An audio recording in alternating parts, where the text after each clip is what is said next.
আসসালামু আলাইকুম। সকলকে আমন্ত্রণ আনন্দ টিভি রাতের সংবাদে। আপনাদের সঙ্গে আছি আমি সুমাইয়া আজাদ। যথাযোগ্য ধর্মীয় মর্যাদায় দেশজুড়ে পালিত হচ্ছে পবিত্র শবে বরাত। হিজরি বর্ষের শাবান মাসের 14 তারিখ আজ। এই রাতটিকে মুসলিম ধর্মাবলম্বীরা সৌভাগ্যের রজনী হিসেবে পালন করে থাকেন। মহিমান্বিত এই রাতে মহান আল্লাহ তার বান্দাদের ভাগ্য নির্ধারণ করেন। অতীতের গুনাহের জন্য ক্ষমা প্রার্থনা এবং ভবিষ্যৎ জীবনের কল্যাণ কামনা করে মোনাজাত করেন ধর্মপ্রাণ সকল মুসলিমগণ।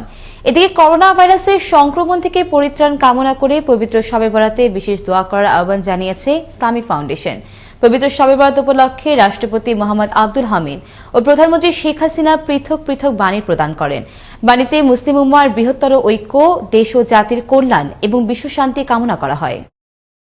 সরকারকে বেকায়দায় ফেলতে গত শুক্রবার বিএনপি জামায়াতের পৃষ্ঠপোষকতায় দেশে নৈরাজ্যকর পরিস্থিতির সৃষ্টি করা হয়েছে বলে মন্তব্য করেছেন তথ্যমন্ত্রী ড হাসান মাহমুদ। সোমবার দুপুরে তথ্য মন্ত্রণালয়ের সভাকক্ষে ঢাকা সাংবাদিক ইউনিয়নের নির্বাহী পরিষদের সঙ্গে মতবিনিময় ও সমসাময়িক ইস্যু নিয়ে সাংবাদিকদের এক প্রশ্নের জবাবে তিনি মন্তব্য করেন, মহামারী করোনা ভাইরাসে দেশে গত 24 ঘণ্টায় মারা গেছেন আরও 45 জন। এ নিয়ে মৃতের সংখ্যা বেড়ে দাঁড়ালো 8,949 জনে। এছাড়া গত 24 ঘণ্টায় সর্বোচ্চ 5,181 জন করোনা রোগী শনাক্ত হয়েছে।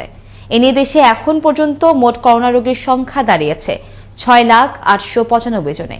করোনা ভাইরাস নিয়ে সোমবার বিকেলে স্বাস্থ্য দফতরের প্রেস বিজ্ঞপ্তিতে এই তথ্য জানানো হয়। করোনা ভাইরাস মহামারীর দ্বিতীয় ঢেউ ও সংক্রমণ নিয়ন্ত্রণে সরকারের পক্ষ থেকে 2 সপ্তাহের জন্য 18 দফা নির্দেশনা জারি করা হয়েছে। একই সঙ্গে বেশি সংক্রমিত এলাকায় জনসমাগম নিষিদ্ধ সহ রাত 10টার পর প্রয়োজন ছাড়া ঘরের বাইরে বের না হতেও বলা হয়েছে। সোমবার দুপুরে প্রধানমন্ত্রীর কার্যালয় থেকে এই নির্দেশনা জারি করা হয়। নির্দেশনাগুলোর মধ্যে রয়েছে বিয়ে, জন্মদিন, ধর্মীয় অনুষ্ঠান, জনসমাগমে নিরুৎসাহিতকরণ, পর্যটন, বিনোদন কেন্দ্র, সিনেমা হল, থিয়েটার হলে জনসমাগম সীমিত করা এবং গণপরিবহনে স্বাস্থ্যবিধি মেনে চলা এবং ধারণ ক্ষমতার অধিক যাত্রী পরিবহন করা অন্যতম। কক্সবাজারের রামতে 2,10,00,000 টাকা মূল্যমানের 70,000 পিস ইয়াবা সহ জসিম উদ্দিন নামে এক সিএনজি চালককে আটক করেছে বিজিবি। এ সময় ইয়াবা পাচারে ব্যবহৃত সিএনজিটিও জব্দ করা হয়।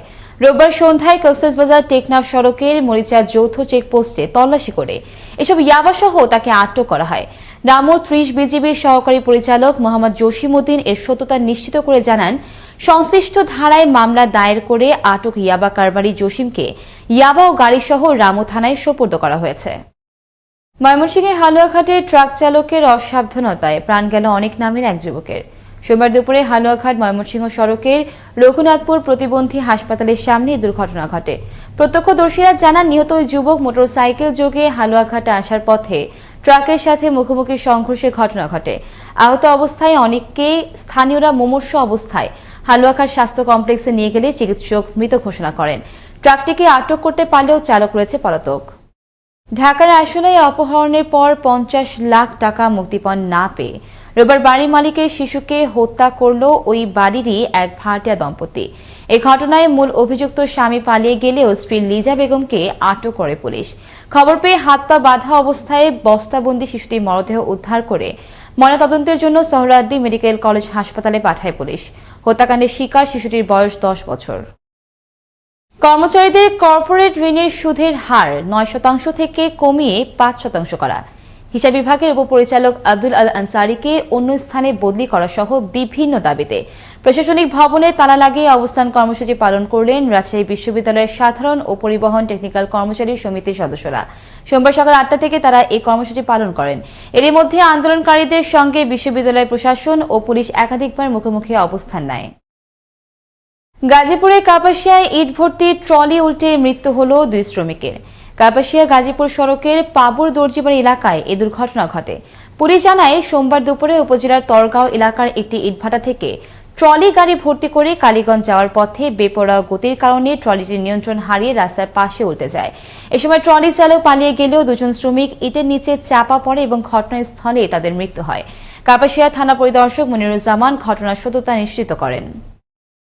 বগুড়া শেরপুর উপজেলার খন্দকারটোলা গ্রামে মুসলিম স্থাপত্যের অপূর্ব নিদর্শন হয়ে আজও দাঁড়িয়ে রয়েছে 500 বছরের প্রাচীন ঐতিহাসিক খেরুয়া মসজিদ। প্রাচীন এই মসজিদটির নির্মাণশৈলী আজও মুগ্ধ করে দর্শনার্থীদের। স্থানীয়দের দাবি, মসজিদটির চারিদিকে অবকাঠামো উন্নয়ন সহ সংস্কার ও সৌন্দর্য বর্ধন করলে বাড়বে পর্যটক ও দর্শনার্থীদের সংখ্যা। বগুড়া থেকে বাঁধন কর্মকার কৃষ্ণের প্রতিবেদনে দেখুন বিস্তারিত। ইতিহাস, ঐতিহ্য আর নানান খ্যাতিতে দেশব্যাপী সুনামধন্য বগুড়া জেলা। এ জেলায় রয়েছে বিভিন্ন ঐতিহাসিক প্রাচীন স্থাপত্য। তেমনই এক ঐতিহাসিক মুসলিম স্থাপত্যের অপূর্ব এক নিদর্শন 5 শতাব্দীর প্রাচীন খেরোয়া মসজিদ।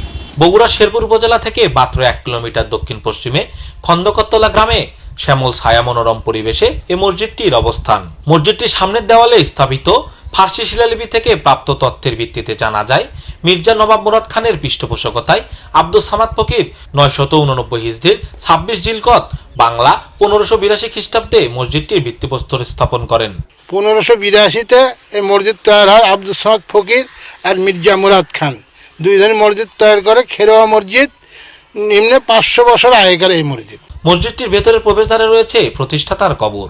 উত্তর দক্ষিণ লম্বা বিশিষ্ট মসজিদটির বাইরের দিকের দৈর্ঘ্য 57 ফুট এবং প্রস্থ 24 ফুট। ভেতর দিকের দৈর্ঘ্য 45 ফুট ও প্রস্থ 12 ফুট। আর চারিদিকের দেওয়ালের পুরুত্ব রয়েছে 6 ফুট। 3 গম্বুজ বিশিষ্ট এই মসজিদের 4 কোণায় 4টি মিনার ও পূর্ব দেওয়ালে 3টি সহ উত্তর দক্ষিণে আরো 2টি দরজা রয়েছে। এই মসজিদ নির্মাণে ইট, চুন ও সুরকি ছাড়াও বৃহদাকার কৃষ্ণপাথর ব্যবহার করা হয়েছে।